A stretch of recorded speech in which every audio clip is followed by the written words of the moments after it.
네, 오늘 시장에 상승하는 업종과 하락하는 업종 살펴봤는데요. 그중에서도 오늘 2차 전지 관련주들 굉장히 많은 급등을 보여주고 있습니다. 이에 따라서 앞으로 전망까지 좀 짚어보는 시간 마련을 했는데요. KTB 투자증권 이성훈 과장 전화 연결돼 있습니다. 안녕하십니까?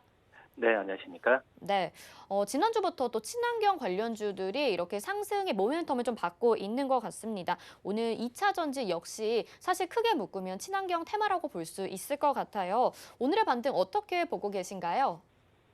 네, 맞습니다. 지금 현재 이 친환경 관련된 종목들이 작년 하반기부터 어떤 그 민감주들에 비해서는 좀 안 좋은 모습을 좀 많이 보여주었는데, 우선은 2차 전지 쪽도 그렇고, 수소, 탄소, 이런 그 산업 같은 경우에는 각국 글로벌적인 정부 정책은 항상 유효하다라고 좀 볼 수 있겠고요. 특히 이제 바이든 정부의 의지가 굉장히 강하죠. 전기차 보급에 좀 속도를 내고 있는 상황이다라고 볼 수 있겠고, 그렇기 때문에 우리나라 쪽의 국내 2차 전지 업체들의 수혜에 대한 기대감이 크다라고 좀 볼 수 있습니다. 우리나라 업체들의 외형 성장 외에도 이 배터리 공급망이 탈중국화 된다는 점에서 의미가 크다라고 좀 볼 수 있겠고요. 배터리와 달리 배터리 소재 같은 경우는 아직 중국에 대한 원재료 의존도가 높긴 한데, 미국 진출과 함께 수직 계열화가 시작될 가능성이 크다. 한마디로 탈중국화에 대한 가능성이 크다라고 좀 볼 수 있겠습니다. 배터리 기술 같은 경우는 소재 혁신과 공정 혁신을 나눠서 좀 발전 중인 상황이라고 볼 수 있겠고요. 그러기 때문에 이 에코프로비에 대주전자재로, 이 에코프로비엠은 양극재죠. 이 대주전자재로 음극재인데, 이런 기업들, 소재 쪽 기업들에 대한 관심이 점점 높아진다라고 볼 수 있습니다. 또 예상보다 전기차 수요가 빠르게 늘어나고 있는데, 이 배터리 공급이 늘어나 배터리 공급이 타이트한 상황으로 보이는 부분도 긍정적이지 않을까 이렇게 판단되고 있습니다. 주요 OEM 업체들 같은 경우는 배터리 업체들과 JV를 좀 체결했고, 테슬라는 이 JV 외에도 자체 생산을 좀 준비하고 있는 모습을 보여주고 있어서, 어떻게 본다면 이 완성차 업체들의 이 어떤 배터리 쪽에서의 수급에 대한 부분에 있어서는 우선 우리나라 초보장 과장 기업들한테는 수혜를 받을 가능성이 있다라고 좀 판단되고 있고요. 그러기 때문에 이 어떤 이 공정 혁신이나 여러 가지 면에서 봤을 때 우리나라가 지금 이제 그 글로벌 트렌드에 좀 맞춰져 있는 상황으로 가지 않을까라고 판단되고 있습니다. 증권사들 같은 경우도 2차 전지 업체들의 목표 주가를 올리고 있는 상황이다라고 좀 판단되고 있고요. 삼성 SDI는 130만 원, 그리고 SKI 테크놀로지 같은 경우에는 이 29만 원까지 목표 주가에 대한 상승을 좀 해주고 있고요. 그리고 밑에 이 소비장 관련 기업들, 일진모터리얼즈 같은 경우에도 이 12만 원의 신규 목표주가, 동아기업도 12만 원에 가까운 목표주가 내놓고 있는 상태이기 때문에 이 관련 기업들에 대한 관심은 꾸준히 가지는 게 낫지 않을까 이렇게 판단되고 있습니다. 음, 일단 2차 전지 관련주에 대해서는 역시 호재들이 좀 나오면서 긍정적인 전망 보고 계신 것 같은데, 그러면 요즘에 2차 전지 업종에 있어서 이슈들 어떤 것들이 있는지 한번 짚어주시죠. 네, 우선 성장 기조에 변함이 없다는 말씀을 드렸는데요. 이 8월 달 같은 경우에도 우리나라 기업들의 미국의 2차 전지 수출 같은 경우는 작년 같은 기간 대비해서 3배 이상 급증한 모습을 보여주고 있고요. 그렇기 때문에 우리나라 수출 전체 어떤 품목 중에서도 상위권의 수출 성장률을 보여주고 있다라고 좀 말씀드릴 수 있겠습니다. 여기에 그 몇 주 전에 불거졌던 LG화학의 물콜에 대한 얘기가 좀 많이 나왔었는데, 이거에 대한 주가에 대한 하락폭이 나와주면서 이 2차 전지 업체 전체적으로 우려감은 좀 나왔던 게 사실이다라고 볼 수 있겠는데요.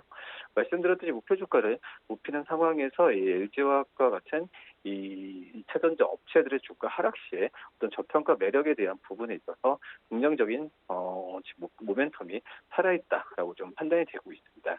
역시 백신 접종률 상승이 된다고 한다면 이 경제 활동에 대한 정상화에 대한 이 수혜 업종에 관심 많이 갖고 있는데, 대표적으로 이제 리오프닝이죠.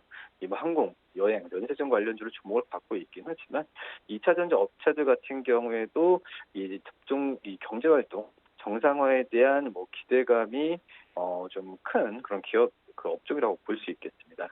그러기 때문에 2차 전지 업체들 같은 경우에는 최근에 어떤 악재보다는 호재성의 재료들이 좀 많이 나오고 있는 상태고, LG화학도 금일도 마찬가지로 외국인들의 어떤 매수에 대한 부분에 있어서 좀 확대가 되고 있기 때문에 관심 있게 가져도 괜찮다라고 말씀드릴 수 있습니다. 네, 그렇다면 2차 전지 관련주들 좀 여러 가지가 있다 보니까 특히 어떤 종목을 보면 좋을지 고민이 될 것 같은데 어떤 종목 관심 있게 보면 좋을까요? 소재 업체 중에 하나를 말씀드릴 텐데 바로 후성을 말씀드립니다. 오늘 급등을 하면서 약간의 좀 부담스러운 구간일 수도 있겠지만 어떤 펀더멘털에 기반한 주가 상승세를 보여준다면은 충분히 어떤 주가가 좀 조정받을 때는 관심 있게 봐도 괜찮지 않을까 생각이 되고 있고요. 이 후성의 육부라 인산 리튬 같은 경우에는 가격이 좀 급등을 했죠. 이 가격이 급등을 하면서 우선 지금 이 평균 이 ASP에 대한 상승에 대한 기대감은 더욱더 올라갈 가능성이 좀 판단되고 있고요. 지난 2일 기준에 중국의 이 육부라 인산 리튬 가격이 톤당 44만 위안으로 7월 초 대비해서 무려 12%까지 상승을 했습니다. 이 육부라 인산 리튬 같은 경우 2차 전지에 들어가는 4대 소재 중 하나인데요. 이 아무튼 전해액이라고 쉽게 아실 수도 있겠지만 이 전해에 들어간 전해질이라고 볼 수 있겠습니다. 그렇지만 2차 전지는 필수적인 어떤 소재에 대한 부분에 있어서 이 후성이 수혜를 볼 가능성이 좀 있지 않을까라고 좀 판단이 좀 되고 있고요. 지금 현재 후성 같은 경우에는 이 3분기 영업이익은 한 145억 이상을 지금 측정을 하고 있습니다. 이 수치는 이 2분기 대비해서는 104% 이상의 수치라고 볼 수 있겠고, 이 작년 대비해서는 무려 277% 이상의 어떤 영업이익의 증가가 예상이 되고 있다라고 좀 볼 수 있겠습니다. 최근에 이 육브라 인산 리튬 같은 경우에는 말씀드렸듯이 가격이 좀 인상을 하면서 이 관련 글로벌 기업들 같은 경우에도 실적에 대한 기대감과 주가 좀 상승세를 좀 보여주고 있는데, 우선 이 상승 같은 경우 내년까지도 지금 예상을 좀 하고 있는 상황입니다. 우선 중국의 환경 규제 강화가 되면서 업계에서는 좀 구조 조정이 좀 활발한 상태인데, 그러기 때문에 이 육부라 증설에 대한 부분에 있어서는 적어도 한 6개월이 소요됩니다. 그 안에서 봤을 때는 이 어떤 공급이 좀 모자르는 상황으로 가게 된다고 한다면 이 육부라에 대한 그 가격 상승세는 내년까지 이어진다는 어떤 이런 추리가 좀 되고 있고요. 최근 중국의 완성차 업체들도 앞다투어서 장기 계약에 나서면서 이 육부라 인산 리튬에 대한 부분에서 확보를 위한 경쟁 구도로 좀 가고 있는 상황이기 때문에 이 후성에 대한 어떤 그 해외 쪽, 특히 중국 쪽에서의 이 수준은 계속 이어질 가능성이 크지 않을까라고 좀 판단되고 있습니다. 우선은 팹 이 재가동이 된다고 한다면 이 중국 법인 영업 쪽에서 이익 같은 경우에도 이런 부분을 그대로 이어가면서 흑자 전환할 가능성이 크다라고 좀 볼 수 있겠고요. 지금 이렇게 된다면 올해 총 영업이익은 한 385억, 이 수치면은 이 작년 대비해서 무려 1,200% 이상의 1,300% 가까운 영업이익의 호실적이라고 좀 볼 수 있겠습니다. 이 2차 전지뿐만 아니라 이 반도체 부분 쪽에서 실적 호조를 반영한다면은 이 후성에 대한 기대감은 점점 더 높이 가져가도 괜찮지 않을까라고 좀 판단되고 있고요. 이 후성 같은 경우에 시가총액이 반도체 소재는 SK 머티리얼즈가 그리고 또 한성 케미칼 또 2차 전 쪽에서 에코프로비엠의 시가총액 본다고 하더라도 현저하게 저평가 구간에 있지 않나라고 판단이 되고 있습니다. 그런 점에서 후성에 대한 부분에 있어서 이 증권사들도 계속 관심을 가져간다라고 좀 볼 수 있겠고요. 이 중국 쪽에 말씀드렸던 환경 규제 강화가 계속은 어느 이제 내년까지도 이어진다면은 이 가격에 대한 어떤 상승에 대한 타이트한 부분은 2, 3년 동안은 안정적으로 이 후성의 이 실적을 뒷받침할 수 있지 않을까라고 좀 판단되면서 후성을 2차 전지 업체에서 좀 관심주로 말씀드립니다.